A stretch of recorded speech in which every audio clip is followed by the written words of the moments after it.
غور کیا جائے تو اکثر لڑائی جس بات پر ہوتی ہے وہ بالکل معمولی بات پر ہوتی ہے اور اس کی کوئی اہمیت نہیں ہوتی۔ سچ بولنے کا مقصد نقصان پہنچانا یا فساد پیدا کرنا ہو تو یہ سچائی نہیں ہوئی۔ ایسی موقع پر کوشش کرنی چاہیے کہ انسان چپ رہے۔ کتابیں ہمیں نہ صرف زندگی کی سیر کرا سکتی ہے بلکہ گزری ہوئی باتوں میں بھی بتاتی ہے۔ دوستوں کی طرح کتابوں کا انتخاب بھی پوری احتیاط اور توجہ سے کرنا چاہیے اور ہمیشہ اچھی کتابیں پڑھنی چاہیے۔ علم ایک ایسا سمندر ہے جس میں چھلانگ لگانے کے بعد ہی اس کی وسعت اور عظمت کا اندازہ کیا جا سکتا ہے۔ دوست ہی نہیں، اگر کوئی دشمن بھی اچھا کام کرے تو اس کی تعریف کرنی چاہیے۔ محنت کرنے والے کبھی پریشان نہیں ہوتا اور سست آدمی کبھی خوش نہیں رہتا۔ علم کی محبت اور استاد کی عزت کے بغیر کچھ حاصل نہیں ہوتا۔ جب بھی فرصت ملے اسے سستی اور بیکاری میں مت گزارو، اس کو کسی اچھے کام میں صرف کرو، چاہے اپنے لیے ہو یا دوسروں کے لیے۔ محنت سے انسان کی جو بھی کھلتی ہے وہ مشکل سے مشکل کام کو آسانی اور خوبی سے انجام دے لیتا ہے۔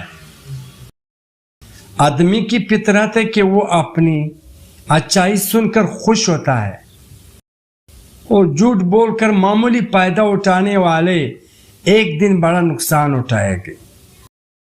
سچ بات کہنے کی عادت ڈالو، چاہے وہ کتنی ہی کڑوی ہو۔ سچ سننے کی عادت ڈالو، چاہے وہ تمہارے خلاف ہی کیوں نہ ہو۔ اچھی زندگی کا مقصد دوسروں کی زندگی میں خوشیاں لانا ہے۔ زندگی ایک تہوار سے دناؤں کے لیے۔ خود کو پہچانے کے بغیر زندگی بسر کرنا بیوقوفی اور جہالت ہے۔ حلال روزی کمانا انسان کی روحانی زندگی کی بنیاد ہے۔ علم کی محبت اور استاد کی عزت کے بغیر کچھ بھی حاصل نہیں ہوتا۔ 5 کاموں میں جلدی کرو۔ نمبر 1، مہمان کو کھانا کھلانے میں۔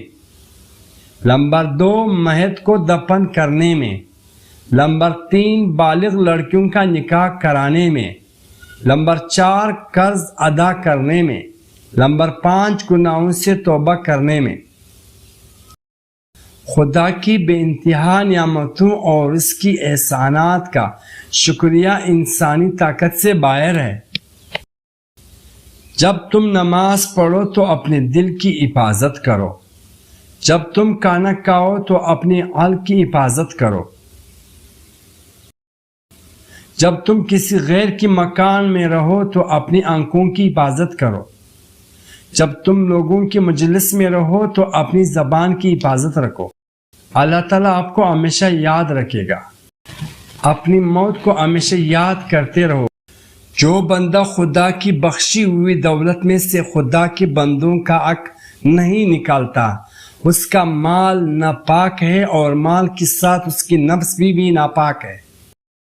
سخی کو سخاوت کرتے وقت جو خوشی ہوئی ہے اس کا اندازہ بخیل کبھی نہیں کر سکتا۔